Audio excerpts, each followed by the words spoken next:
Hi, this is Creative Compulsion, and my name is Shaun Martens.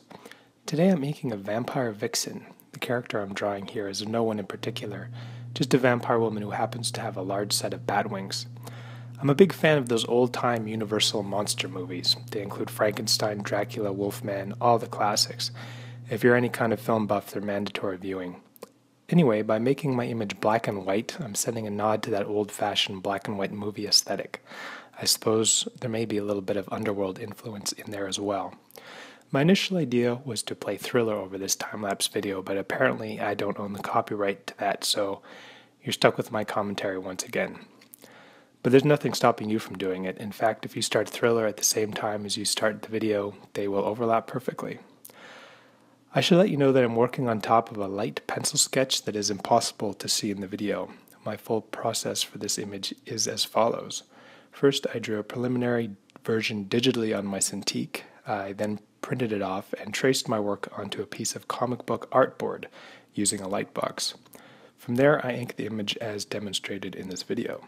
My process may seem a bit elaborate, but if you use this approach, you're more likely to have a satisfactory piece of work at the end. Obviously, there are artists that just bang off perfect drawings and paintings without doing any preparation. The reason they're able to do that is because they have a lot of experience and are able to chunk a lot of the steps together mentally.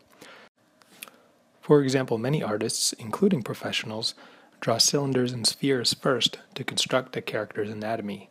Others may jump right into the musculature and have it look great right from the start. So what I would say to anyone trying to improve their artwork is that they should focus on the fundamentals and exercise discipline in their process. Think of an art piece like you're baking a cake and you're not going to go far wrong. I like painting and drawing digitally, but I also really like having a tangible piece of art when I'm finished. It's also impossible to completely replicate the pen-on-paper feel, so I make a point of jumping between digital and practical art mediums. When you do both, you'll find that one complements the other. Painting and drawing digitally, for example, can cause you to be a bit lazy and haphazard with your strokes. Conversely, creating art only with practical materials can cause you to be overly cautious and not take many chances. For materials, I'm using various black felt pens, but I'm also using a 20% Prismacolor Cool Gray marker. If you pause the video, you'll be able to see exactly what I'm using. When you're doing something like this, it's great to have something other than flat black to work with. I really like working on comic book artboards. It's great paper that stands up well to erasers and ink doesn't soak through to the back. Because it's not cheap, it also motivates me to make every piece of paper count. I'm not going to start drawing on this paper until I know exactly what I'm doing. I mounted my GoPro above my desk and recorded myself working in 20 to 30 minute chunks. If you record yourself while doing art, you will notice something very interesting. You'll find yourself working efficiently, not taking unnecessary breaks, and using good fundamentals while working. In other words, I think the performance element of working focuses you to become a better artist. For those of you who have a hard time retaining their discipline while working alone at home, this may also be a good way to help yourself. If the end doesn't work out, no one has to see it. Compositionally, I'm keeping a few different things in mind here. Obviously, the design and pose of the character is important. I drew at least a half dozen rough ideas before settling on the overall design. But I also need to be careful of my balance when it comes to using value. You'll notice that I have most of the large solid blacks located in the center of the piece, and I use the gray tones more as I get closer to the edges. By doing this, I can prevent the viewer's eye from traveling off the page. Your eye will naturally go to the area of highest contrast, and the area of highest contrast in this piece ends up being where her white flesh is coupled next to the pitch black of her hair and costume. I always like gargoyles.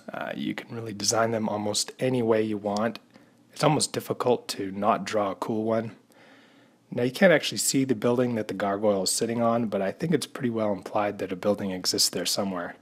Hopefully, architects will start using gargoyles again soon. This may seem like an obvious thing to say, but generally you'll want to outline all your dark areas with a small pen first, then come in with a large thick marker to fill in the large black areas. This way you'll work a lot faster and you'll preserve the ink of your small detail pens much longer. I recommend using extreme care and small-tipped pens when inking the face. If you mess up this area even a little, it'll affect your overall piece and viewers are likely to notice. If you have shaky hands, you may even want to work on large areas first to loosen your wrist. The most delicate area of the face is the eyes. A small mistake here will give you a crossed-eyed character, so small-tipped pens are recommended.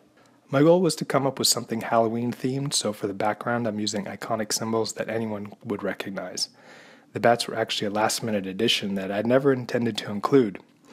I accidentally used my black marker when I had intended to use my gray marker. As a result, I put a solid black line right in the middle of the sky, and I had no way to save my drawing other than to cover up my mistake with a sky full of bats.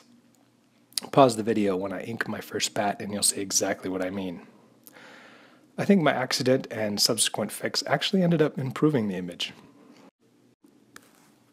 If you want to draw a large cloud of bats, I recommend you learn to draw 3 or 4 good bat silhouettes and simply copy those few images over and over. Be sure to overlap them a bit or look unnatural, like they're flying in formation like snowbirds.